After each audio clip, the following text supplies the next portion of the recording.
Eh bien, voilà, bonsoir à toutes et à tous. J'espère que vous m'entendez. Je vais juste faire un petit test parce qu'on a changé de... Voilà, nickel. Apparemment, ça fonctionne. Est-ce que juste Noémie peut me dire dans le chat si on m'entend très bien? Voilà, juste avant de commencer. Est-ce que juste vous pouvez mettre dans le modèle de discussion, salaire de marché? Moi, j'entends très bien. Super, nickel. Voilà, on a modifié un tout petit peu les éléments techniques récemment.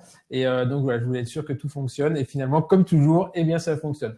Eh bien, bonsoir à toutes et à tous et bienvenue pour ce premier webinaire. C'est quelque chose qu'on avait dans les tuyaux depuis très longtemps.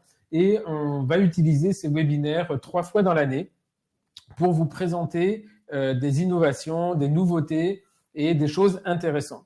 Et donc, ce premier webinaire, c'est l'occasion de vous présenter un premier instrument que vous connaissez peut-être, vous en avez peut-être déjà entendu parler. Pour ceux qui gravitent autour de nous, nul doute qu'ils en ont entendu parler. Ils sont déjà sur le catalogue depuis un mois, puisque nos experts ont pu les tester et la majorité les utilise. Et donc, c'est aujourd'hui le lancement un petit peu officiel en France, puisqu'il a été lancé officiellement au congrès de l'ESE en septembre dernier. Et puis, comme toujours, eh bien, il y a du teasing et on attendait d'avoir au moins un minimum de stock pour pouvoir le lancer officiellement. Et donc, voilà, cet instrument, il s'appelle le Blue Shaper Pro. Je vais vous le présenter, vous expliquer en quoi il est différent du Blue Shaper et comment il vient se positionner finalement par rapport à tout ce que l'on a actuellement sur le marché. Là, la première chose, c'est que vous me connaissez probablement, c'est que je suis le fondateur et le directeur d'Endo Boutique, entre autres de mes missions, parce que je suis le fondateur et le directeur aussi d'Endo Academy. Voilà, ce sont deux structures un petit peu parallèles qui commencent à travailler un petit peu ensemble. Et vous allez voir, au cours de l'année, on va publier des choses en commun, des e-books, des choses comme ça.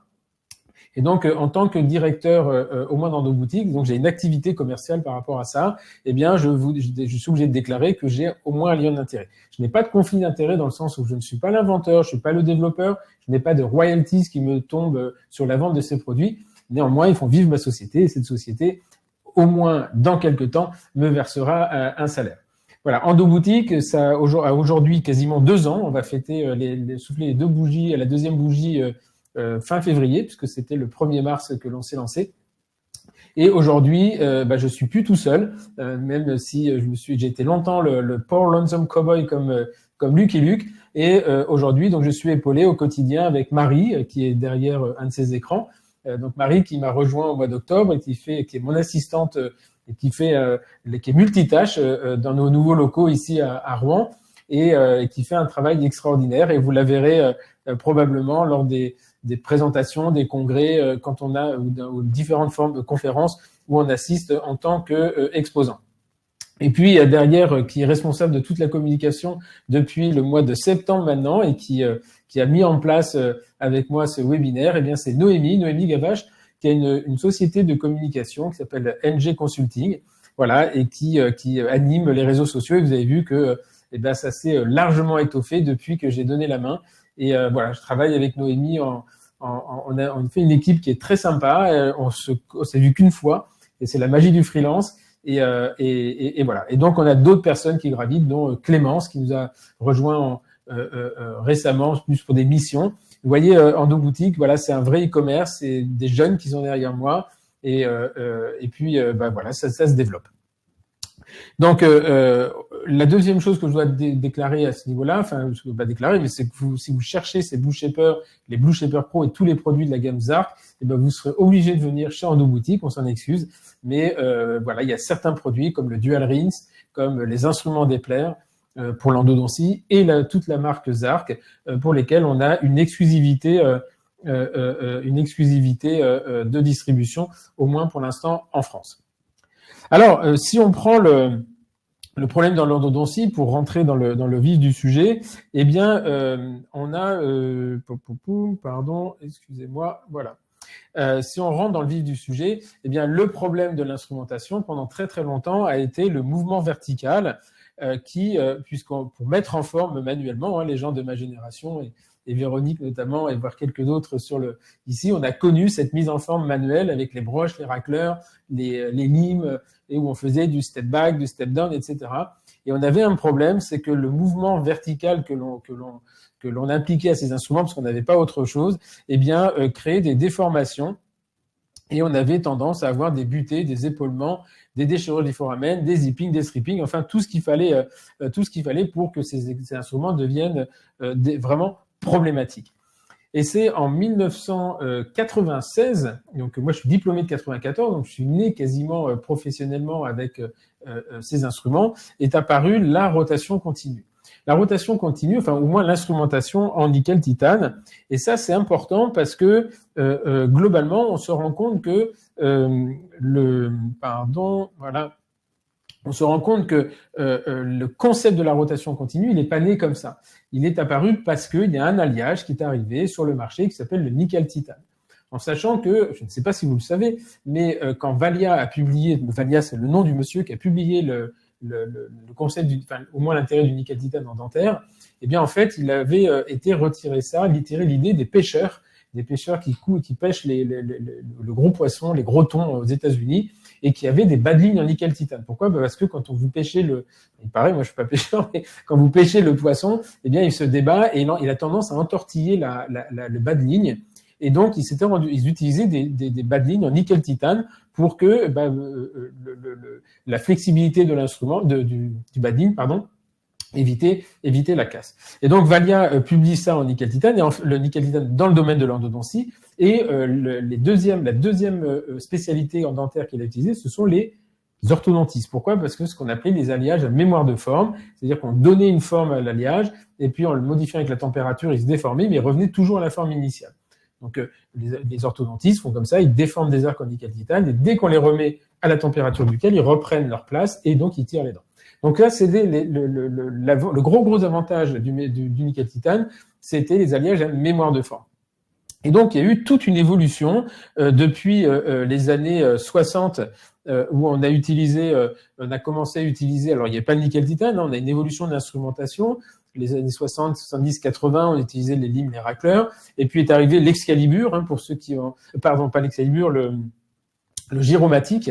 Le gyromatique qui était une pièce à main qui faisait des quarts de tour alternés, mais de même amplitude, donc ce qu'on appelait une réciprocité symétrique, qui n'a rien à voir avec la réciprocité asymétrique. Ensuite, on a eu un premier instrument qui s'appelle l'Excalibur, et qui permettait de faire la mise en forme avec l'irrigation. Donc ça, c'était dans les années 90, ce que je me souviens, Jean-Pierre Camus, Christelle Avia, etc. Marc Apap, que vous connaissez peut-être, était à l'origine de la découverte de ce produit, de cet instrument, et qui avait pour volonté d'envoyer de la solution d'irrigation dans le canal au fur et à mesure où on faisait la mise en forme. Et puis ensuite, il y a eu l'apparition en 95-96 du nickel-titane, l'instrument souple à mémoire de forme. Ce qui fait que l'instrument, on pouvait enfin avoir des instruments qui rentraient dans le canal sans les éclater, sans faire de redresser les courbures, etc. Puisque bien il avait il avait une certaine souplesse qui lui permettait de s'adapter à la rotation au canal. Là où c'était intéressant, c'est qu'on pouvait les animer d'un mouvement de rotation jusqu'à 350, 400, 500 tours sans qu'ils ne cassent, ce qui n'était pas possible avec l'acier. Donc ça a été le premier. Pour moi, ça a été le vraiment premier gros changement en endodontie. Et croyez-moi, tous ceux qui ont fait de la mise en forme avec des instruments en acier avant, eux, ils ont bien compris que c'était une évolution. Les nouvelles générations ne le comprennent pas bien parce qu'ils n'ont pas galéré avant. Mais moi, ceux qui font partie de ma génération, je suis pas un vieux, mais moi, j'ai connu l'endodontie avant. Et croyez-moi, c'était quand même pas une partie de plaisir. La deuxième révolution, c'est 2000-2001, l'apparition du ProTaper. C'est pas l'instrument lui-même qui est génial, c'est le concept de la conicité variable, et qui fait que, on pouvait enfin utiliser un instrument coupant dans un canal, puisqu'on limitait la partie sur laquelle il travaillait, donc on limitait l'effet de vissage. Donc là, le ProTaper est apparu avec cette conicité variable, et je crois pouvoir dire qu'aujourd'hui, cet instrument a été l'instrument le plus vendu au monde pendant des années, et continue d'ailleurs à être un des leaders, parce que effectivement, cette conicité variable est un véritable avantage. 2011, on arrive à la réciprocité, apparaît le mouvement de réciprocité. Alors c'était plutôt 2008, le mouvement de réciprocité, mais est apparu ce mouvement a été commercialisé en l'associant à des instruments très précis, Wave 1 réciproque. C'était les deux seuls qui existaient. Densplide, Sirona a proposé les moteurs, enfin tout ça a été un circuit très fermé. Il a fallu attendre 4-5 ans que les autres industriels, et c'est toujours la même chose, nos industriels comprennent l'intérêt pour que d'autres instruments se développent. Je ne sais pas si vous connaissez dans toute innovation la triade de Schopenhauer. Le premier temps, c'est ridicule. Le deuxième temps, c'est intéressant. Le troisième temps, c'est une évidence. Donc là, maintenant, la réciprocité, aujourd'hui, est devenue une évidence. Et c'est surtout que ça permettait de concevoir une mise en forme mono-instrumentale avec un seul instrument de mise en forme. Ensuite, les autres évolutions qui ont suivi, eh bien, on est rentré dans l'ère des traitements thermiques. C'est à peu près à partir de 2014-2015. C'est-à-dire, c'est de ça qu'on va parler ce soir. C'est que le même alliage, eh bien, on a commencé à lui faire subir des traitements des montées en température avec des paliers, des descentes de paliers, éventuellement des pressions. Et donc, en faisant ça, eh bien, on modifie la structure de l'alliage, la structure interne, et ça va lui conférer des propriétés mécaniques qui sont assez différentes en termes d'élasticité, de résistance et surtout de déformation plastique. Déformation plastique, c'est quoi? C'est un instrument, vous le tordez, il reste tordu. Ce qui n'est pas possible avec du nickel-titane classique. Par contre, c'est ce qu'on va avoir avec le gold, le blue, etc. Donc ça, ce concept de déformation thermique, d'augmentation de la souplesse est apparu avec le traitement thermique. Et puis ensuite, on a 2017, on a l'apparition d'autres concepts où ce n'est plus la forme de l'instrument qui donne la forme du canal, mais c'est le mouvement engendré par cet instrument qui va donner la forme du canal, ce qu'on appelle le XP Shaper, qui est à mon avis, pour moi, un des instruments les plus disruptifs sur le marché actuellement, qui est excessivement intéressant. Il a encore, à mon avis, quelques progrès à faire, mais il pourrait très vite supplanter tout le monde, notamment dans la mise en forme de canaux qui ne sont pas circulaires, les canaux des racines distales, les canaux palatins, les incisives, etc. Mais après, ça reste un instrument, à mon avis, qui reste un petit peu techniquement limité. Alors, le traitement thermique, de quoi parle-t-on? Eh bien, c'est ce que je vous disais, en fait, le traitement thermique, vos instruments, ils ne sont pas dorés, bleus, roses ou verts par hasard. Et pourtant, c'est le même nickel-titane. C'est pour ça qu'on ne parle pas, on ne parle pas d'un nouvel alliage, mais on parle d'un alliage modifié. L'alliage de départ, c'est toujours du nickel-titane, qui a toujours la même composition, enfin au moins sur les bons produits. Et ensuite, eh bien, une fois qu'il est fabriqué, cet alliage, eh bien, on va le mettre dans des plaques et on va mettre ça dans des fours. Enfin, l'industriel va le mettre dans des fours et il va lui impliquer des traitements thermiques avec des montées en température, des descentes, etc. Comme tout métal qui se respecte, à partir du moment où vous lui faites des changements de température, eh bien, sa cristallographie va se modifier. Et donc, on va osciller entre les phases ostéonitiques et martensitiques. Et donc, cet alliage, eh bien, il y a deux conséquences. La première, c'est qu'on va modifier ses propriétés intrinsèques. Et la deuxième chose, c'est qu'on va modifier sa couleur. Et donc, c'est pour ça qu'aujourd'hui, vous avez des alliages qui apparaissent de gold, en doré, qui apparaissent en blue, qui apparaissent en pink, qui apparaissent en green, donc rose et vert. Eh bien, tous ces alliages, en fait, c'est la modification, la coloration, le changement de couleur, et c'est un effet secondaire et qui nous sert bien, parce que comme ça, on va pouvoir identifier que cet alliage est un blue et que cet alliage est un gold. On ne peut pas associer des propriétés mécaniques strictes en fonction de la couleur de l'alliage, puisqu'il y a aussi la forme de l'instrument qui va jouer sur sa souplesse, sur sa résistance, etc. Mais à design égal, eh bien, un gold va avoir un comportement différent d'un blue, différent d'un pink. Ça, c'est extrêmement important. Donc, et ça, voilà, ici, aujourd'hui, vous avez différents traitements thermiques. À gauche, vous avez le nickel-titane qui est apparu dans les années 90, apparu dans les années 90, commercialisé en 95. Ensuite, vous avez le M-Wire qui était un premier traitement thermique qui l'a rendu un petit peu plus résistant à la fracture. Ensuite, vous avez le gold qui est apparu en 2015. Donc c'est toujours le même instrument, mais il n'a pas subi les mêmes traitements thermiques. Ensuite, on a eu le blue quelques temps après, le 2016. Enfin, c'était assez proche. Et aujourd'hui, on a le pink, le rose, donc qui est apparu en 2017 de mémoire, 2020, un petit peu plus tard. Et aujourd'hui, on a le green. Le green, il est très très souple et il est réservé à quelques instruments, mais il n'est pas très connu et finalement, il est devenu trop souple. Donc c'est difficile, c'est un peu un spaghetti, c'est un peu difficile de l'utiliser. Alors, quels sont les avantages et les inconvénients des traitements thermiques? Alors, vous doutez bien que ces industriels sont tous rentrés dans la brèche, à l'exception de Comet, je crois, aujourd'hui, il n'y a pas un industriel qui propose pas un instrument avec un traitement thermique. Comet a fait le choix de rester sur l'absence de traitement thermique et d'accroître sa souplesse d'instrument en diminuant la masse centrale. Donc, effectivement, plus vous diminuez la masse centrale, plus vous augmentez la souplesse de l'instrument, mais plus vous augmentez ce risque de fracture également. Donc c'est pour ça qu'ils ne peuvent pas aller sur le traitement thermique. Pourquoi? Parce que les traitements thermiques vont augmenter la résistance, ça c'est vrai, va augmenter la souplesse aussi, mais il a un inconvénient associé, c'est que plus on va aller dans la souplesse, plus on va diminuer, plus on va perdre en efficacité. Et donc, c'est pour ça que, par exemple, les gens qui travaillent avec le réciproque et le réciproque blue, eh bien, on leur a dit c'est le même instrument, sauf que quand ils sont passés au réciproque blue, ils disent mais moi, j'en veux pas, ça patasse ce truc, ça n'avance pas.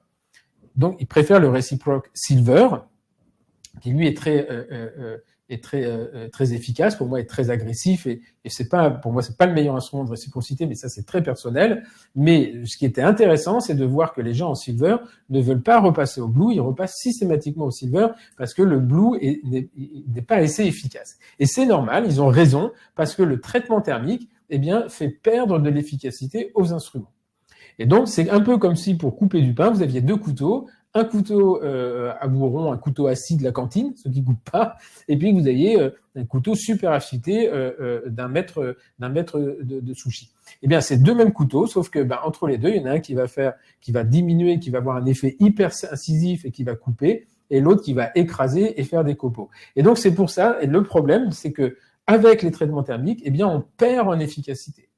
Et donc, on a des avantages et des inconvénients, comme toujours. L'un des premiers instruments qui a utilisé,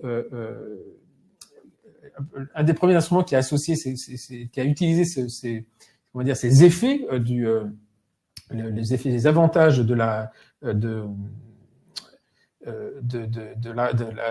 traitement thermique. Je réponds juste à François qui dit le système FQ de Comet est un traitement thermique. Oui, tout à fait, sauf que c'est un traitement de surface.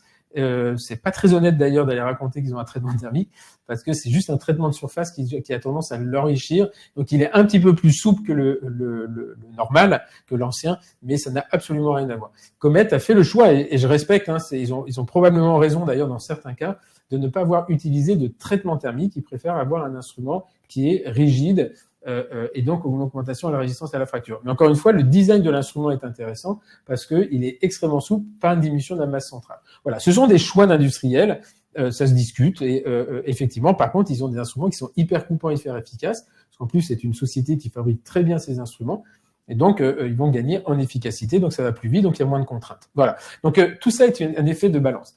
Alors par contre, chez Arc, ce qui est intéressant, c'est qu'ils se sont dit, mais finalement, on a besoin d'efficacité quand on a un canal au départ, qu'il est très fin, mais par contre, une fois qu'on a un canal qui est préalablement mis en place, mis en forme, eh bien, on a besoin de souplesse. Effectivement, prenons l'exemple d'une racine mésio-vestibulaire d'une scie maxillaire. Le canal est fin, on arrive à mettre la lime 10 avec ses petits mouvements, la lime 15, mais on sent que le canal est quand même, il y a deux contraintes et il faut faire attention. Eh bien, donc là, si on utilise un instrument en M-wire normal, eh bien, on va avoir tendance à redresser la courbure parce que le canal est très court, donc on va avoir tendance soit à faire un stripping, soit à faire un zipping. Donc ça, alors en général, ça marche bien, mais il va falloir être extrêmement vigilant avec ces instruments pour ne pas faire de bêtises. Inversement, si je prends un blue qui, lui, va prendre les courbures, eh bien, je vous l'ai dit tout à l'heure, c'est un instrument qui est moins efficace que le silver, donc que le M-wire, donc on va avoir tendance, ça va commencer à patasser, ça n'avance pas, etc., etc. Inversement, une fois que le premier instrument va être mis en place, et bien, derrière, le canal est élargi. Là, on n'a plus besoin de quelque chose qui est très efficace, mais on a surtout besoin de quelque chose qui est extrêmement souple pour pouvoir prendre cette courbure et pouvoir l'élargir sans créer de déplacement du foraminal, soit de faire un zipping, etc., etc. Et donc, Zark, les concepteurs de Zark, donc José Arenguren, s'est dit, mais pourquoi finalement, dans un système où on a plusieurs instruments, pourquoi on est obligé d'utiliser toujours le même alliage? Et donc, ils ont fait le premier instrument qui s'appelle le Z1, eh bien, le Z1 qui est un alliage pink. Pourquoi? Parce que le pink est un tout petit peu plus rigide que le blue, mais un peu moins que le gold. Et ensuite, ils vont profiter à ce moment-là de cet instrument pour faire une mise en forme, puisque l'instrument va être plus efficace, étant donné qu'il est moins souple que le Blue. Donc, il va être plus efficace que le Blue. Et ensuite, une fois que cet instrument est passé, eh bien, on va passer le Z2 et le Z3 et le Z4 qui, eux, sont complètement Blue. Et à ce moment-là, on va profiter de la souplesse de ces instruments pour pouvoir élargir progressivement. Donc ça, c'est intéressant parce que c'était le premier système qui disait, mais nous, on a besoin de finalement d'un pink qui est souple, mais un petit peu plus efficace que le Blue, mais on était toujours un petit peu moins efficace que le Gold. Et donc, c'est pour ça que ceux qui utilisaient le Pro-Taper, il y en a énormément qui ont switché parce qu'ils se disent, bah, finalement, un instrument qui fait aussi bien, c'est le même concept, c'est inventif. On est sur une différence de prix quasiment par deux. Et donc, finalement, ils se sont dit, bon, bah, c'est intéressant. Mais par contre, d'autres disaient, ouais, mais moi, il est quand même moins efficace que le S1, ce qui est vrai. Et donc, plusieurs commençaient à utiliser le S1 de chez Pro-Taper et basculer sur le Z2 et le Z4 de chez Blue Shaper, et ce qui est tout à fait intelligent, puisqu'en fait, ils profitaient des alliages de chacun de trucs et d'autres. Et donc, c'est intéressant, parce que nous, on le voit sur les ventes, c'est-à-dire qu'on vendait plus de Z2 que de Z1. Au début, je comprenais pas, jusqu'à un moment où il y a quelqu'un qui m'a dit, bah, moi, j'utilise le S1 et ensuite le Z2 et le Z4. Voilà. Donc une fois qu'on a compris ça, ben, en fait, on a compris l'association des alliages. Et donc, ça, c'est pour les canaux simples. Et sur les canaux un petit peu plus compliqués, eh bien, on va passer par des préélargisseurs qui s'appellent le Z-Glider, de la même façon que vous avez le Pro Glider, que vous avez les mêmes choses chez Comet, que vous avez la même chose chez Micromega, chez Colten, etc. Et donc, on va avoir une séquence un petit peu plus progressive, mais qui va passer par le Z1, le Z2, les Z4. Voilà. Donc ça, c'est intéressant, sauf que, eh bien, on se rendait compte quand même, et Zark en était conscient, il se dit, mais en fait, c'est un peu pénible parce que nos instruments, où est-ce qu'un instrument doit être efficace? Eh bien, il doit être efficace notamment à la pointe. Et c'est là où on perdait vraiment de l'efficacité, c'est-à-dire que bah, on avait du mal à avancer, mais une fois qu'on avait mis le Z1, après Z2, Z3, Z4, c'était là, je crois qu'il y a personne ne s'est plaint de ces instruments, au contraire, tout le monde avait compris l'intérêt. Mais le problème était sur le Z1 avec cette sensation cette sensation de ne pas avancer. Et donc, c'est là qu'il aurait l'idée, mais on va pas, au début, ils ont dit, on va remettre un gold, mais en fait, le gold, ils avaient vu que ça transportait plus. Et là, ils se sont dit, en fait, sur le même instrument, eh bien, on a besoin d'avoir deux alliages. Et c'est là où le coup de génie est arrivé, et ils ont breveté le système du dual wire, c'est l'association, c'est le fait d'avoir deux traitements thermiques différentiels sur un même instrument. Donc, ça veut dire que si vous prenez un instrument, là c'est le Blue Shaper Pro, eh bien, vous allez voir que ici, il est donc c'est un Z4 là, donc c'est pour ceux qui connaissent, c'est un rouge, et donc ici, eh bien, vous regardez au niveau de la pointe ici, et vous voyez que là, il est doré au niveau de la pointe et il reste blue juste après la pointe.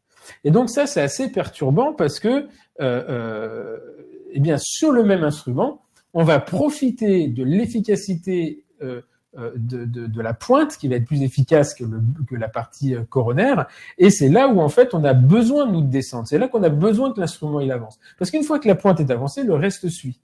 Et c'est là où c'est le coup de génie, à mon avis, eh bien, c'est d'avoir réussi à faire ça, et donc de proposer une gamme d'instruments où on a, vous voyez ici, sur toutes les pointes ici, eh bien, les 3 derniers millimètres de chaque instrument sont en gold. Et donc, ça veut dire que on n'a pas besoin que l'instrument soit très efficace dans la partie coronaire, sur les 2 tiers coronaires. Par contre, on a besoin qu'il soit efficace à la pointe, et tout en restant souple, hein, il n'est pas en silver, parce qu'à la limite, on aurait pu le laisser en M-wire dans la partie apicale, et puis faire un traitement thermique en haut.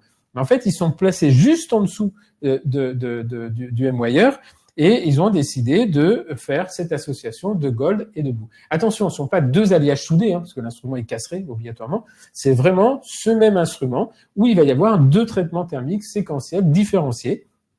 3 mm, donc ils font un protocole pour avoir du gold sur les 3 derniers millimètres, et le reste, il est en blue ou en pink. Alors, après, le Blue Shaper Pro, c'est exactement le même design que le Blue Shaper classique, hein. On a les 21, 25, 31 mm, on a une 16 mm de partie active, on a les silicones, on a les stops en silicone, vous allez avoir les marques à 18, 21, enfin honnêtement je ne les connais pas, mais je sais qu'il y a des marques pour les longueurs pour ceux qui l'utilisent, moi je les utilise pas donc je ne peux pas savoir. Donc en fait tout ça ne change absolument pas. Vous avez la gamme complète des 4 instruments tout en sachant que personnellement, je n'utilise pas le Z3 parce que pour moi, il n'a pas d'intérêt. Hein, vous voyez ici, on a le Z1, il a un diamètre apical de 14 centièmes. Le Z2 a un diamètre apical de 17 centièmes et en général de 17 à 25, ça ne pose absolument aucun problème.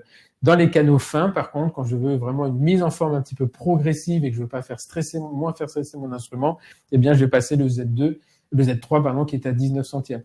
Mais dans la majorité des cas, Z1, Z2, Z4, c'est un protocole qui est largement suffisant.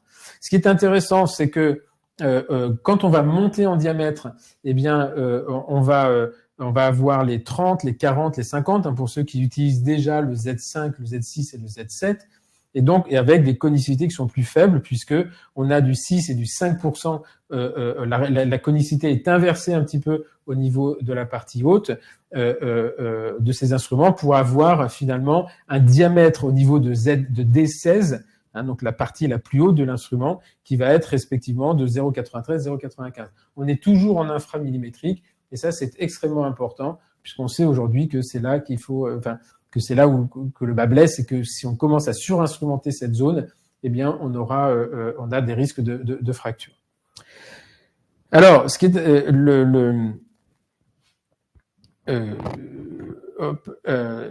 il y a un moment donné, c'est que ces traitements thermiques, ok, c'est joli, ça donne de la couleur aux instruments, mais est-ce que ça a un effet? Est-ce qu'on est sûr qu'au niveau ultrastructurel, les choses se sont modifiées normalement? Et donc, c'est ce qu'est allé voir Zark en faisant des tests. Alors, ce sont des tests, pour être très franc, je ne me souviens plus du nom de l'appareil, on me l'a donné en espagnol et en anglais. Et en fait, l'idée, c'est d'aller faire de l'analyse ultrastructurale en faisant du surfacique. C'est-à-dire qu'ils voulaient être sûrs qu'il n'y avait pas de dégradation de la surface de l'instrument par l'association de ces traitements thermiques. Et ils sont allés voir ce qui se passait à la jonction, puisqu'il y a un moment où vous allez avoir le même métal, et donc il y a du blue et du gold, et donc est-ce qu'il n'y a pas une zone de faiblesse entre les deux? Parce que ces zones de transition, en biologie, en tout cas, moi, ce que je sais, c'est que les zones de transition sont les zones de faiblesse. Et donc, ils sont allés investiguer, et a priori, non seument il n'y a pas de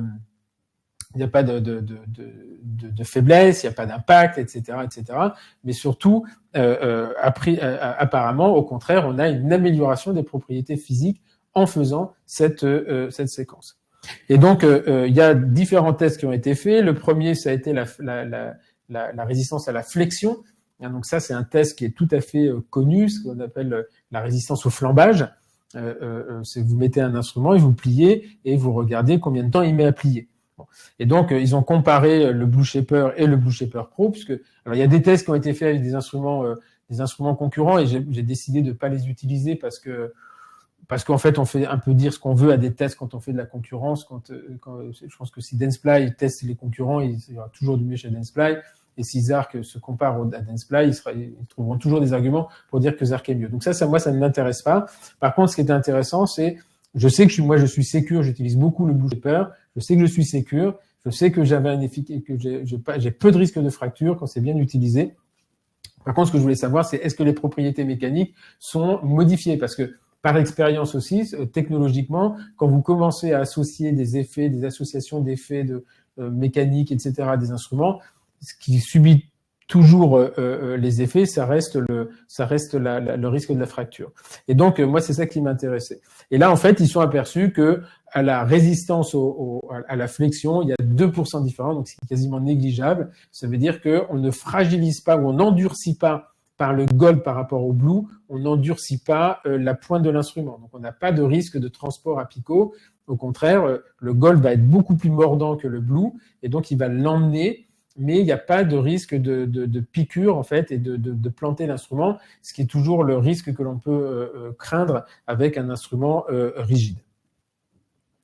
Donc là, on a 2% de différence. Ensuite, ils sont allés voir l'efficacité de coupe. Donc l'efficacité de coupe, c'est très facile. Vous prenez c'est un bout de mousse sur lequel le contre-angle descend, et ils regardent avec la force appliquée quel est son effet de coupe, quelle est la résistance, est-ce que ça coupe mieux, etc., etc. Et là où c'est intéressant, eh bien, c'est que on arrive à des résultats là qui, pour le coup, sont très différents, puisque on a 20% de gain d'efficacité de coupe. Souvenez-vous que ces instruments, enfin ce concept, a été développé justement pour gagner une efficacité de coupe qu'on avait perdue par le traitement thermique. Donc le fait qu'on ait 20% de résistance, d'efficacité de coupe supplémentaire par rapport à l'instrument Blue Shaper normal, ben ça veut dire que le traitement lui-même a un effet qui est extrêmement intéressant. Donc là, le pari était gagné et quand vous les utilisez, ceux qui ont utilisé beaucoup le Blue Shaper, quand on passe au Blue Shaper Pro, pour être très franc, la différence est majeure au niveau du Z1, pardon. Elle est beaucoup moins perceptible pour moi au niveau du Z2, Z3, Z4. Mais pourquoi? Parce que c'est l'instrument, c'était celui qui, à mon avis, n'était pas assez efficace, assez mordant. Voilà. Ensuite, les troisièmes tests, c'est les résistances à la torsion. Ces résistances à la torsion, c'est facile, hein, c'est toujours le même test. On va prendre la pointe de l'instrument, on la bloque et on va faire tourner et on regarde à peu près combien de tours supplémentaires il faut faire à l'instrument pour engendrer la fracture à la torsion. C'est un test qui est intéressant et effectivement, ils ont gagné 28% de résistance en plus parce que finalement, le gold est un petit peu plus résistant et par essence, il doit être plus résistant puisque on va avoir plus d'effets de pointe au niveau d'un gold alors que sur le blue, eh bien en fait, on a moins tendance à appuyer. Donc c'est pour ça que la résistance à la fracture va diminuer avec les alliages souples, mais en fait, comme ils sont souples, on appuie moins. Donc c'est pour ça que c'est compensé par la main de l'opérateur.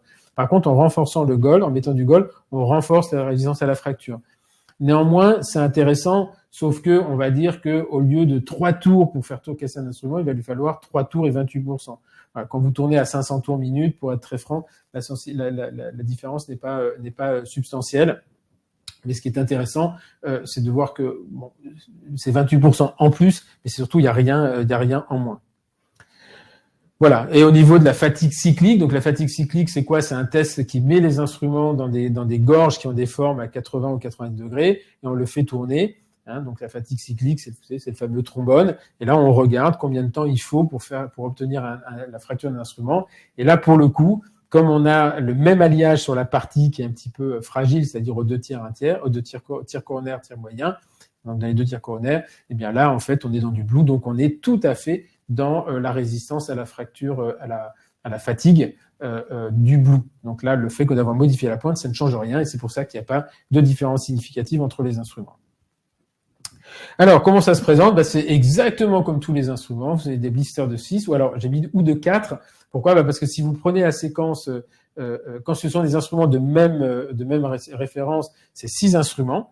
Hein, donc voilà, comparez aussi ce qui est comparable parce que vous avez beaucoup d'instruments aujourd'hui. Il y a beaucoup de sociétés qui vous disent on est moins cher, sauf qu'il n'y a que 4 instruments, voire 5. Donc là, vous avez 6 instruments, c'est vendu par blister de 6. La seule chose, le seul moment où vous allez en avoir 4, c'est quand vous avez une séquence Z1, Z2, Z3, Z4. Voilà. Pendant un mois, il y avait du ZX à Z6. Aujourd'hui, c'est Z1, Z2, Z3, Z4. C'est intéressant si vous voulez le tester. Inversement, comme moi, j'utilise pas le Z3, enfin, ce que vous voulez, mais j'utilise pas, donc c'est pour ça que j'utilise jamais ces blisters. Je préfère acheter du Z1, du Z2 et du Z4. Le Z3, je l'utilise vraiment sur les canaux très très fins. Néanmoins, voilà, sachez que ça existe. Donc, c'est blister de 6, c'est des instruments qui sont en blister stérile. Et vous avez au catalogue les cônes de Gutta qui vont avec, vous avez les cônes de papier, vous avez et c'est les mêmes que pour le Blue Shaper. Hein. Il n'y a pas des cônes de Gutta Blue Shaper Pro et il n'y a pas de cônes de papier Blue Shaper Pro. Donc tout ça, c'est exactement la même. Il y a les cônes de papier, donc c'est des instruments qu'on va faire tourner à 500 tours minute et que l'on va utiliser avec un contrôle de torque à 3 newtons par centimètre.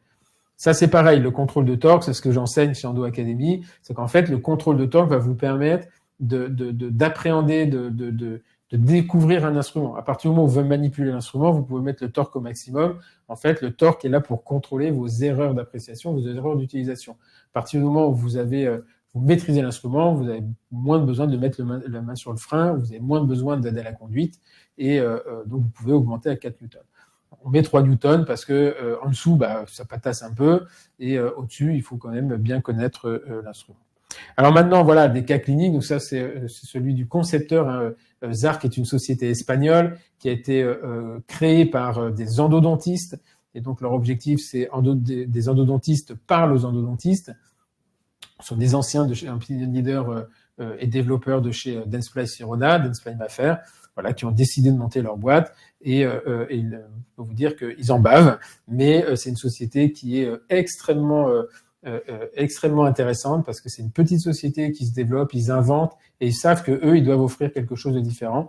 Et j'ai vraiment beaucoup de plaisir à travailler avec eux parce que j'ai des gens où c'est des gens en mouvement, quoi. C'est pas des grosses structures où c'est toujours lourdeau, etc. Mais voilà, ils doivent faire leurs preuves et croyez-moi, ils se battent pour ça. Donc ça, c'est un cas de José. Après, je vous ai mis des cas que j'ai eu l'occasion de faire quand j'ai découvert l'instrument. Je l'ai eu un petit peu en test avant, mais voilà, ça c'est un cas de Radix endomolaris. Et vous voyez la conicité, et c'est exactement ce que l'on recherche. Moi, j'ai été un utilisateur du ProTaper pendant des années. J'étais formé par Pierre Machtou. C'est un instrument pour moi qui n'avait pas d'égal pendant des années. Et quand le Blue Shaper était arrivé, j'ai retrouvé toutes mes marques avec un tout petit peu de manque d'efficacité au niveau du Z1. Et voilà, j'ai retrouvé cette efficacité dans le Z1 avec le Blue Shaper Pro. Voilà. Un autre cas, enfin, après, ce sont des cas qui n'ont pas un grand intérêt à découvrir. C'est-à-dire que, OK, ça marche. J'ose espérer que la main de l'opérateur reste quand même le facteur principal, mais néanmoins, c'est reproductible et on arrive toujours à la même chose. On arrive même sur les dents fines. Donc ça, c'est une molaire qui faisait, je crois, 28 ou 29 mm. Ça, pour ceux qui font de l'endodontie, ils savent que c'est la plaie des instruments, hein, parce que vous avez une espèce d'effet d'engagement d'instrument. Voilà. Sachez aussi que les instruments de 31 mm, contrairement à ce qu'on croit souvent, eh bien, ils n'ont que 16 mm actifs. Hein. La seule chose qui joue, c'est entre la partie active et le mandrin. Donc, il va faire 5, 10 ou 16 ou 15 mm. La partie active de l'instrument fait toujours 16 mm. Voilà. Est-ce que vous avez des questions? Alors, il y a une question de Leslie. N'hésitez pas à poser les questions. Mon moteur exprime le torque en grammes par centimètre. Quel est l'équivalent en newton par centimètre? J'ai honte de te le dire, je ne sais pas. Ceci dit, newton, non, je vais te dire une bêtise, je ne sais pas du tout. Je sais pas du tout. Il faut retrouver la forme de calcul. Mais encore, Leslie est endodontiste, je sais comment elle bosse. C'est pas je pense pas que tu aies besoin justement de ce contrôle, à moins ça te rassure, mais c'est pas quelque chose qui est primordial à mon avis, le contrôle de torque. Le contrôle de torque, il est plus pour moi sur les gens qui découvrent un système, qui passent d'un système à un autre système qui est complètement différent et qui vont avoir besoin de support et de réassurance pour éviter de s'engager dans l'instrument. Voilà. En sachant que un endodontiste qui fait de l'endo toute la journée, il sait qu'on ne pousse pas sur un instrument, il se laisse engager et voilà. Donc, de toute façon, à mon avis, la fracture à la pointe, c'est pas parce que le truc va se dégager à 2 ou 3 newtons que ça va changer quelque chose. Ce qu'il va faire, c'est qu'on se retient, on n'appuie pas sur le truc. Alors, il y a oui, je sais, tu es en contrôle fric, voilà. Mais si vous connaissez pas, Leslie, je la connais depuis un bout de temps. Je crois qu'elle est à Versailles maintenant. Si vous avez très très bon endodontiste, très humble, quelqu'un que j'aime beaucoup. Arg. Ah oui, non, ça c'est toi. Je me sens. Louis qui dit en termes de section de l'instrument, c'est un double S. Non, pas du tout. Merci pour la question, Louis. Je suis passé très vite. C'est une section triangulaire qui est très très proche, pour pas dire identique à celle du ProTaper. J'essaie de retrouver une image. Tac. Je vais me passer en plein écran. Hop. Est-ce qu'on me voit là? Non, on me voit pas. Qu'est-ce que j'ai fait? Hop, voilà. Je vais retrouver la section de je ne l'ai pas. J'étais persuadé de l'avoir. J'ai dû retirer l'image. Je suis désolé. C'est une section. Voilà, si on l'a ici, c'est une section triangulaire. D'accord. Très bonne question. Je crois que Louis, il est en train de faire l'advanced class. Il commence à s'intéresser à la chose. C'est une section en 3 points. Donc, on est sur une section qui est triangulaire, très coupante, avec des angles qui sont inférieurs à 90 degrés. Donc ça, c'est important, c'est ce qui lui donne son efficacité de coupe. Voilà. Donc on n'est pas du tout, on n'est pas sur une section en double S comme on va l'avoir sur l'Excalibur ou que l'on va avoir chez l'instrument de Comet par exemple. On est vraiment sur un instrument qui est voilà. Et donc qui a 3 points. Donc ça veut dire que la masse centrale est assez importante. C'est pour ça qu'on est obligé de garder, d'aller chercher de la souplesse et de la flexibilité par la nature de l'alliage. Hein. Donc, voilà, en fait, il faut comprendre que ce que l'on gagne d'un côté, on le perd de l'autre, donc on est en permanence en équilibre. Quand on a découvert, moi, je me souviens, les profiles à l'époque, où il y avait le 6-4-2 qui était en coupant, eh bien, en fait, on avait déjà l'impression d'avoir fait une révolution, mais on a fait tellement de chemin depuis ce moment-là, et ça a toujours été pour le bénéfice des praticiens. Bonjour, quel est le moteur que vous conseillez en associant avec le Blue Shaper? En toute honnêteté, il n'y a aucun moteur. À partir du moment où un moteur fait de la rotation continue, la seule différence par rapport aux autres instruments, c'est qu'on va le faire tourner à 500 tours minute et pas à 300. Voilà. Et ça, c'est quelque chose que Bertrand Caillat m'avait enseigné à une époque où je pensais mieux savoir que lui. Et en fait, je savais pas mieux que lui. Et à l'époque, il me disait, plus un instrument tourne vite, moins il risque de casser. Et alors, ce qui allait à l'encontre de tout ce qui se disait, et pourtant il avait raison, et lui, il faisait déjà tourner son race à 800 tours minute, et tout le monde le prenait pour un fou. Et en fait, je pense qu'il a foncièrement raison.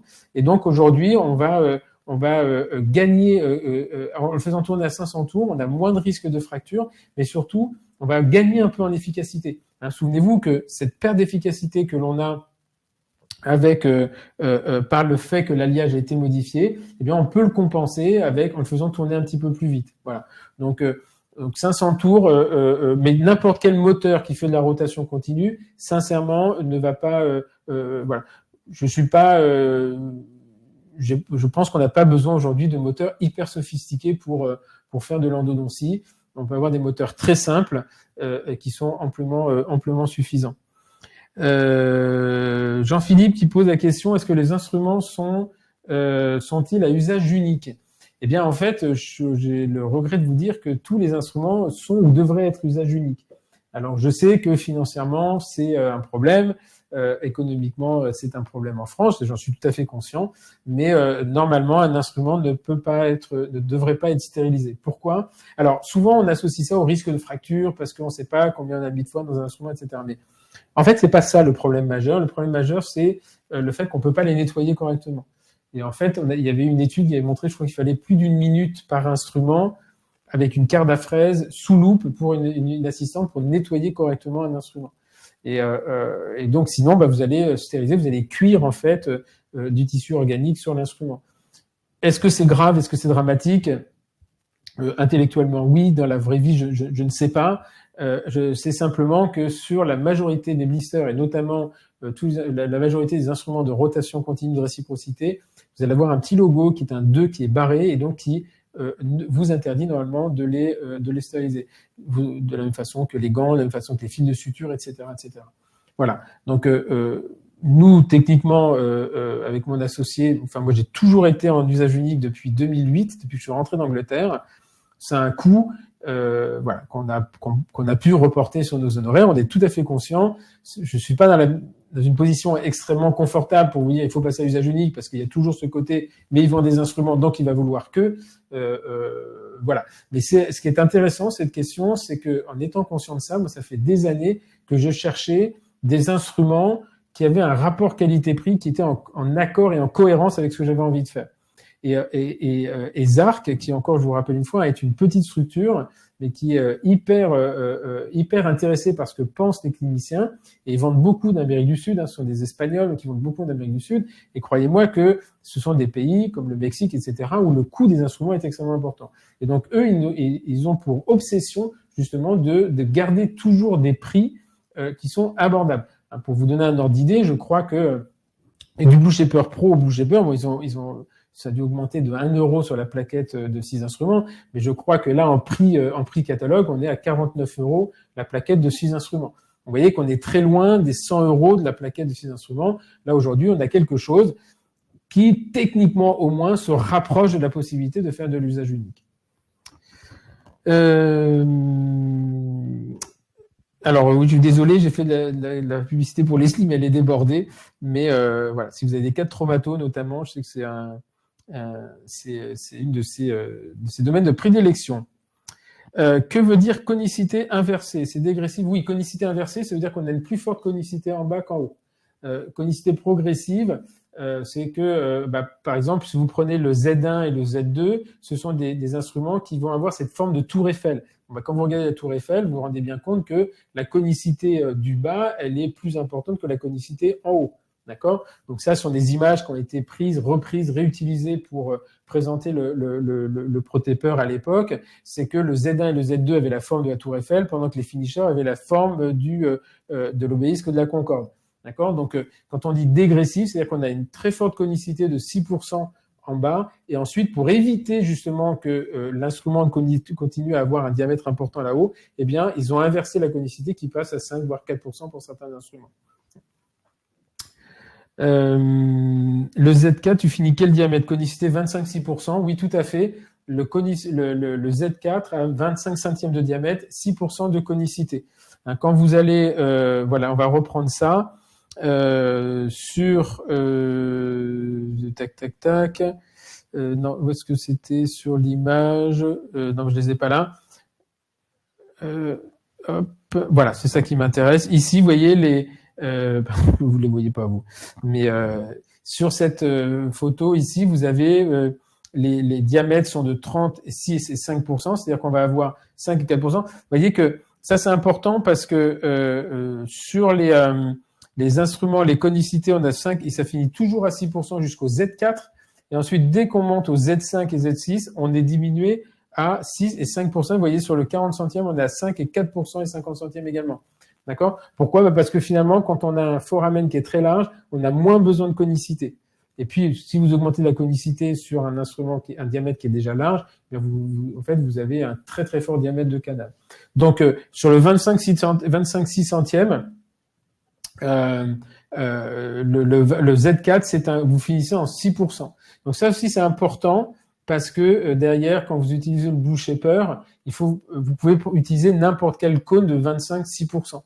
D'accord? Vous n'avez pas... nous, on vous propose le système complet, c'est plus facile, mais c'est surtout plus facile pour vos assistantes. Hein, pensez-y à elle, parce qu'elle, quand vous dites un Z4, si elle voit le cône Z4, elle va associer le cône Z4. Parce qu'on va lui dire c'est un Z4 et on va prendre du 25-6%, au début, elle va comprendre, mais voilà. Puis après, vous allez lui dire maintenant pour le truc, on va prendre un 5%, voilà. Donc c'est pour ça qu'aujourd'hui, chaque système d'instrument va avoir ses cônes de papier, ses cônes de guitare. Ça, c'est extrêmement important parce qu'au moins pour votre assistante, pour ses commandes et son utilisation, c'est beaucoup plus facile. Donc oui, pour répondre à Antonietta, il y a des cônes de Gutta Blue Shaper Pro. Non, ce sont exactement les mêmes. Et de la même façon, vous avez les cônes Excalibur qui, eux, sont à 5%, et vous avez les cônes Slim Shaper qui, eux, sont à 4%. D'accord? Donc ça, c'est important. Voilà. Est-ce qu'il y a d'autres questions? Je n'en vois pas. Alors, juste avant de vous laisser, parce que je vous avais dit qu'il y aurait hop, on arrive là, voilà, les cas cliniques, et vous des questions. Donc maintenant, comme le lancement, on veut qu'il soit intéressant et que c'est un instrument, à mon avis, qui est extrêmement intéressant, voici, on a décidé de faire 3 offres, et ces offres vont vraiment être de très courte durée. C'est une offre de lancement qui est valable pour toutes les commandes que vous passerez avant dimanche soir, 23h59. Voilà. Honnêtement, après, pour lundi, ce sera terminé, c'était plus possible. C'est plus possible de déplacer ces offres pour des raisons essentiellement informatiques et de stock, c'est-à-dire que les offres qu'on vous propose, elles sont vraiment valables jusqu'à 23h59 et dans la limite des stocks pour des offres. Alors, quelles sont-elles? Hop. Et première offre, pour toute commande qui est passée, quelle que soit la quantité, de commandée, on vous offre 20% de réduction sur tous les instruments jusqu'au 4 février, 23h59, donc dimanche 4 février. Donc la plaquette, au lieu d'être à 49,95 €, je vous disais 50 €, 49,95 €, elle passe à 39,96 €. Donc ça, c'est, vous commandez une plaquette, 5 plaquettes, 10 plaquettes. Simplement, quand vous allez faire votre commande, vous allez jusqu'au panier final. Et au panier final, eh bien, vous rentrez ce code et ce code va automatiquement vous appliquer 20% sur votre commande de Blue Shaper Pro. Si vous voyez que ce n'est pas le cas, vous contactez Marie à ventes@endoboutique.com pour lui dire voilà, j'ai passé ma commande. Dans ces cas-là, vous la validez par virement et non pas par carte bancaire, parce qu'on peut pas, c'est très difficile de vous rembourser. Et si vous voyez que le compte n'y est pas, n'hésitez pas, vous validez par virement et vous envoyez un mail à Marie en disant j'ai passé une commande mais j'ai un doute. Et à ce moment-là, elle la vérifie, elle la valide, elle vous met le bon montant et elle vous renvoie le lien pour le paiement. D'accord ? Surtout, si vous avez un doute, ne payez pas par carte bancaire, on ne peut pas revenir en arrière. Donc le code à rentrer, c'est Web1, webinaire, premier webinaire, WEB1. Vous faites votre commande, vous pouvez commencer d'hypochlorite, vous pouvez commander de la suture, ce que vous voulez, et à la fin, code promotionnel, vous rentrez Web1 et à ce moment-là, il va appliquer 20% de réduction sur tous les instruments de la connexion Blue Shaper Pro. Attention, il ne va appliquer que sur les Blue Shaper Pro, pas sur les Blue Shaper conventionnels. La deuxième chose, c'est que actuellement, on termine les stocks de Blue Shaper, les stocks de Blue Shaper, ils ne seront pas renouvelés. Donc, quand vous voyez une rupture sur le Blue Shaper, n'attendez pas qu'ils reviennent, parce que vous savez qu'on n'a jamais de rupture de stock, on le sait, c'est gentil, merci. Mais là, pour le coup, les instruments Blue Shaper, quand ils sont classiques, quand ils sont hors stock, on ne les renouvelle pas parce que de toute façon, Zark a décidé de passer à la V2 tout de suite. Ils continuent à en fabriquer pour les pays d'Amérique du Sud où ils vont décaler le lancement. Mais pour les pays où on fait le lancement, on a accepté de faire le lancement, on passe au Blue Shaper Pro. Pour être très franc, il n'y a que à y gagner, c'est 1 € de différence. Il n'y a pas de question à se poser. Je réponds ensuite, il y a Véronique qui pose une question qui est assez intéressante justement parce que à quel moment on préfère la rotation continue de la réciprocité. Je vais y revenir. Je termine juste les deux offres. La deuxième offre, c'est pour les gros consommateurs. Si vous commandez 60 plaquettes d'instruments, toute référence, vous pouvez prendre du Z1, du Z2, du Z4. Si vous commandez 60 plaquettes d'instruments, on vous offre un moteur qui est le moteur Z Evo Mini, qui est à mon avis un des moteurs les plus efficaces. Il n'y a pas de localisateur d'Apex dedans. Hein, c'est un moteur tout simple. On lui met du torque, de la vitesse, etc. Il est sans fil. C'est vraiment un moteur qui est génial. Pour ceux qui l'ont utilisé, il est très léger. Voilà, ça vaut à peu près 780 €. Donc, si vous envoyez, vous commandez 60 plaquettes d'un seul coup, on vous offre ce moteur. Ce qui fait que, au lieu de payer, il y a une petite erreur, le bar n'est pas au bon endroit, mais au lieu de payer 49,95 € la plaquette, vous revient à 36,95 €. Et en plus, vous avez gagné un moteur. Et l'offre 3, donc ça c'est pour les cabinets de groupe qui veulent vraiment passer le cap. Eh bien, si vous achetez 90 plaquettes, on vous offre un moteur Z Evo classique qui est l'équivalent, voire même en mieux à mon avis, mais ça c'est un avis très personnel, parce qu'on l'a aussi en stock, mais là, le Z Evo, c'est l'équivalent de l'AI moteur, donc qui fait moteur, brushless, et qui a un localisateur d'Apex intégré, que vous utilisez avec ou sans d'ailleurs, peu importe, mais voilà, donc ça c'est pour 90 plaquettes, pour un cabinet, hein, peu importe si vous êtes deux ou trois. Par contre, on fait pas de vente groupée parce que je sais pas à qui on donnera le moteur, mais si vous avez un cabinet avec plusieurs praticiens, vous les placez, eh bien 90 plaquettes. Voilà, un résumé des trois offres. Offre 1, c'est 20% de réduction avec le code WEB1, donc là vous êtes complètement autonome. Pour les offres 2 et les offres 3, elles se font uniquement par email en envoyant un mail à Marie en lui disant voilà, moi je veux profiter de l'offre 2 ou de l'offre 3 parce qu'il n'y a pas de code, c'est trop compliqué à mettre en place, et de dire voilà, je veux cette offre-là, et voilà, je veux tant de plaquettes de temps, tant de plaquettes de temps. Vous pouvez mixer avec du 21 mm, 25 mm, 31 mm, c'est absolument pas un souci. Simplement, il faut qu'il y en ait 60 ou 90 en fonction du moteur que vous choisissez. Voilà. Alors, pour répondre à Véronique, il dit quels avantages ont ces instruments par rapport aux Excalibur en réciprocité. C'est deux systèmes complètement différents. On va avoir un moteur, on va avoir un instrument qui va utiliser en rotation continue, donc qui va permettre de brosser les parois, qui va permettre de sculpter le canal en fait, alors que la réciprocité, c'est plus en général sur des canaux fins, où c'est l'instrument qui va donner sa forme au canal. Donc, dès qu'on va être sur un canal, en gros, moi, ce que je conseille sur traitement initial, je pense que la réciprocité est très bien, est un instrument idéal. Et dès qu'on va passer en retraitement, où là, une fois qu'on a la perméabilité, où il va falloir aller brosser les parois, moi, j'ai tendance à repasser sur le Blue Shaper. Voilà. Mais c'est un avis qui est assez personnel. La réciprocité, elle permet de faire vite, bien, de façon reproductible, mais à partir du moment où on a un canal qui est vierge. Je suis moins convaincu de l'intérêt de la réciprocité, quel que soit l'instrument, dans le cas de la reprise de traitement. Voilà, donc en fait, c'est exactement, Véronique dit c'est plutôt à la place des protépeurs. C'est tout à fait ça, c'est-à-dire que en gros, c'est un instrument qui est le copier-coller, hein, qui est vraiment le cousin jumeau du protépeur Gold. On n'est pas sur le protépeur Ultimate. Ce qui va se rapprocher du protépeur Ultimate, c'est plutôt le Slim Shaper. Et là, c'est vraiment dans des indications assez particulières. Donc en gros, le protépeur ou protépeur Gold, son alter ego chez Zark, c'est le Blue Shaper, où on va jouer sur les alliages, parce qu'on ne fait pas le protépeur. Mais voilà. Et ensuite, si vous voulez, vous êtes dans la réciprocité, là c'est l'Excalibur. La bonne nouvelle, c'est que les Excalibur avec les mandrins conducteurs arrivent. Normalement, je vais pouvoir les tester enfin, parce que ça fait 4 mois ou 6 mois maintenant qu'ils nous les promettent, mais ça y est, ils arrivent. Jumeau du protépeur Gold, mais avec une conicité un peu moins forte. Non, c'est exactement la même. Le protépeur Gold, il a une conicité. Alors, est-ce que les angles sont exacts, enfin les conicités, les pourcentages sont exactement les mêmes, ça je peux pas te dire au millimètre près, mais à mon avis, ça se joue à peine un chouïa. Et les diamètres de pointe sont exactement les mêmes. Le finisher 1, c'est un finisher en 25 centièmes, 6% de conicité. Donc c'est exactement la même chose. Il y avait une question. Tac. Oui, bien 6%. On est à 6% en fin de préparation, sauf sur les gros diamètres.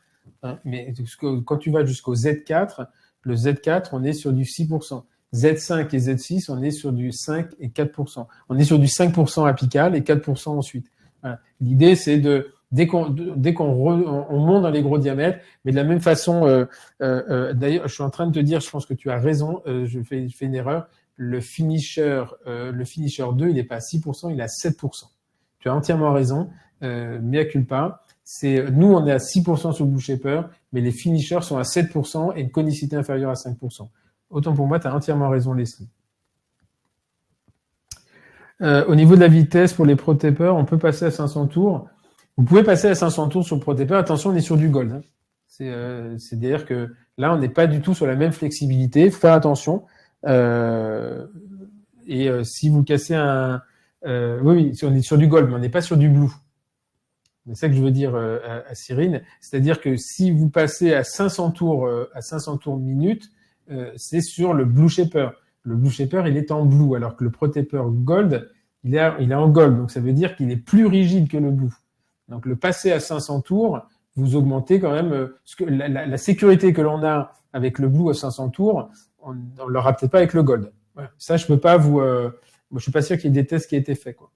Donc là, tout ce que je vous dis, c'est vraiment sur le Blue Shaper. Nous, on a optimisé complètement les données sur le Blue Shaper. Ok. Ben, je vous en prie, Cyrine, c'était un plaisir. Alors, pour terminer, on n'a pas fait un webinaire comme ça juste pour s'amuser, parce que c'est quelque chose qu'on a préparé, qu'on a réfléchi, etc. Donc, il y a 4 dates qui sont importantes pour nous et vous pourrez nous retrouver. La première date, c'est les 2 autres prochains webinaires. Donc, ce sera le 14 mai 2024 à 20h. Même format. Vous avez vu, on va finir, j'avais dit 45 minutes, on a 1 heure. Et ensuite, le 12 novembre à 20h.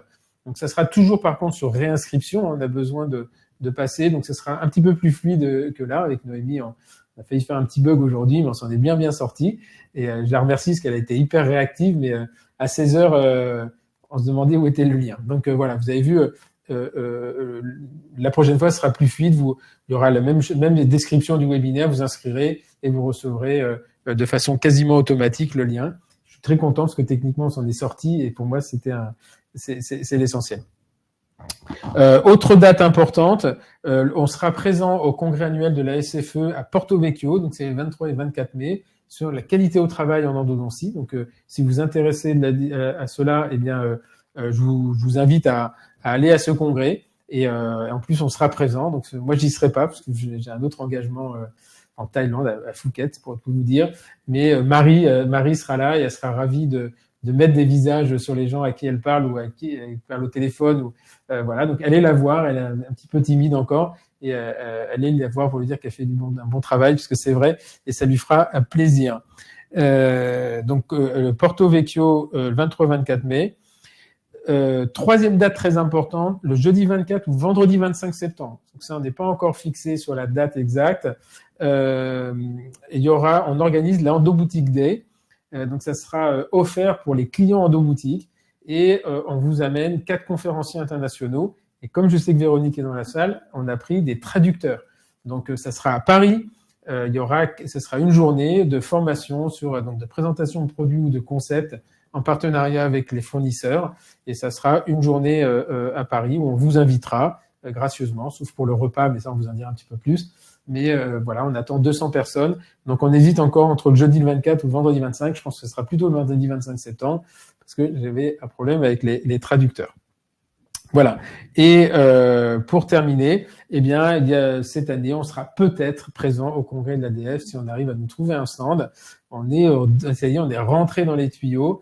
On espère bien y être parce que beaucoup nous ont cherché.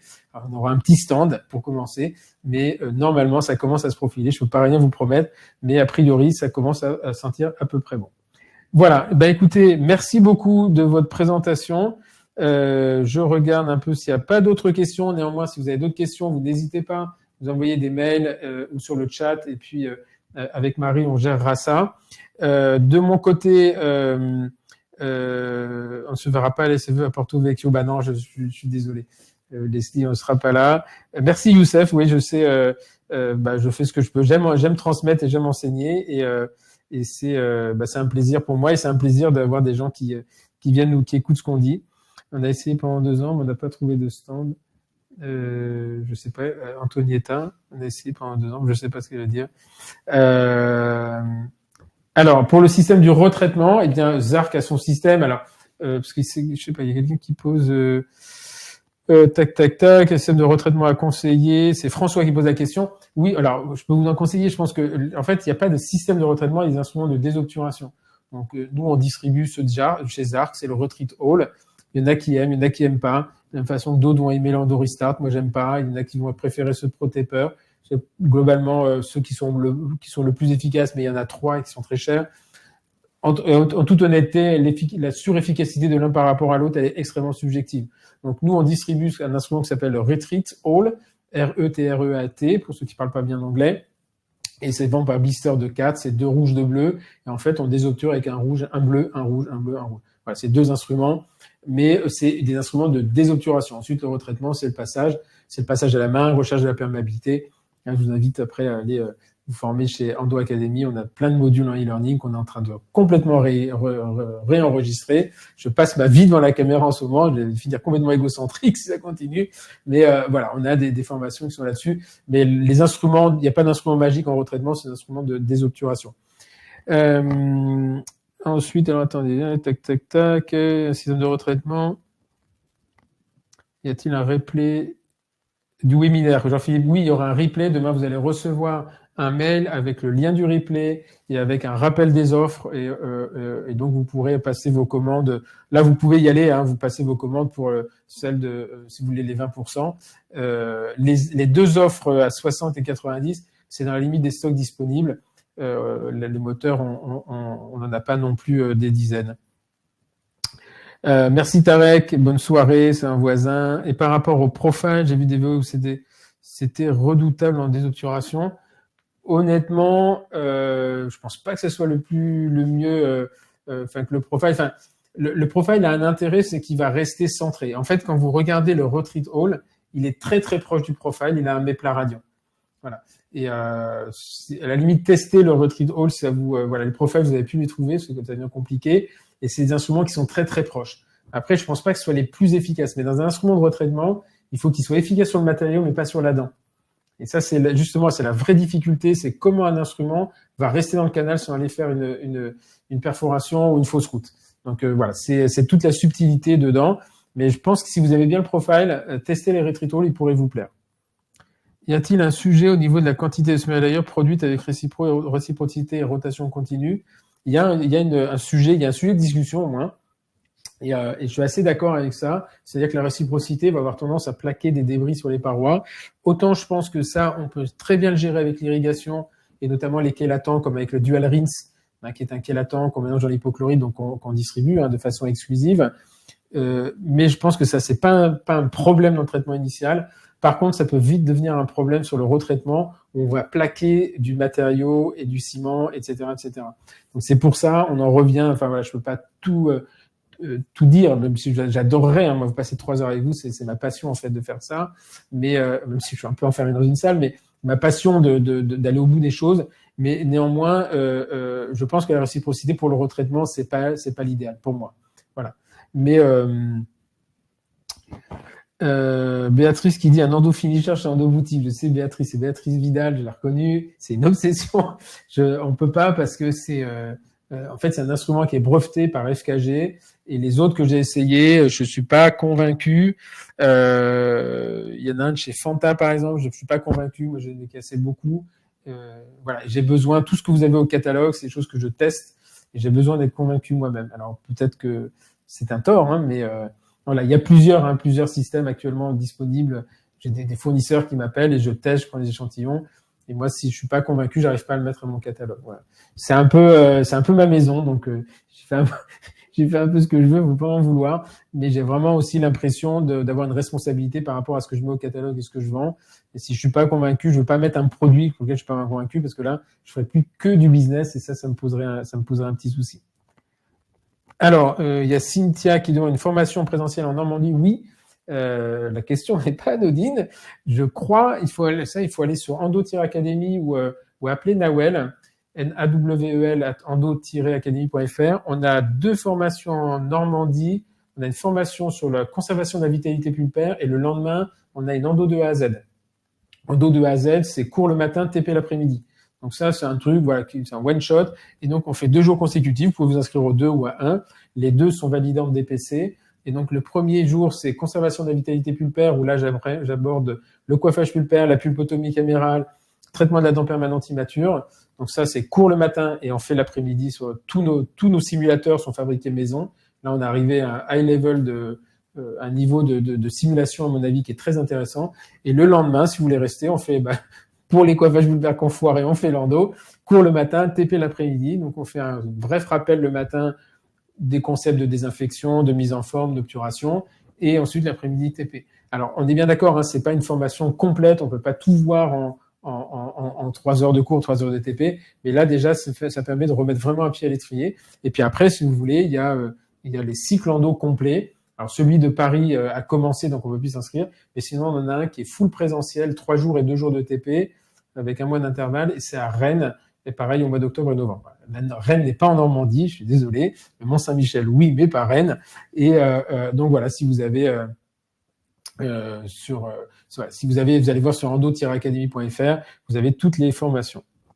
Voilà, Leslie, merci beaucoup. Eh bien, écoutez, je vous remercie vraiment. Merci beaucoup à Noémie. Ça, je le dirai jamais assez, mais à 16h10, elle s'est attaquée à vous rentrer les 100 je crois que c'était 178 personnes inscrites au webinaire. Elle les a rentrées toutes les adresses email une par une parce qu'on a eu un petit bug. Donc, j'ai eu un petit coup de chaud. On a été obligé d'upgrader la plateforme Livestorm parce qu'on était parti à 100 personnes et en fait, on avait plus de personnes. C'est un vrai plaisir parce que quand on fait ça avec passion et que on voit que derrière, il y a du répondant, c'est un grand, grand plaisir. On avait dit 1 heure, 45 minutes, 1 heure, ça fait 1h10. Je suis ravi de ça, ravi de ce format. Je vous dis rendez-vous le 14 mai à 20h pour le prochain webinaire. Pour ceux que je ne verrai pas à Porto Vecchio, je vous souhaite un très très bon congrès. Et puis 24 ou 25 septembre, notez ça dans votre truc.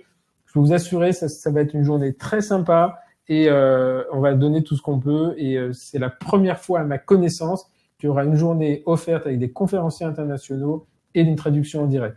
Voilà, merci Noémie, merci Marie qui doit être quelque part et avec qui je pars demain à Épinal pour aller faire de la formation là-bas. Et je vous dis à très bientôt et merci de votre confiance.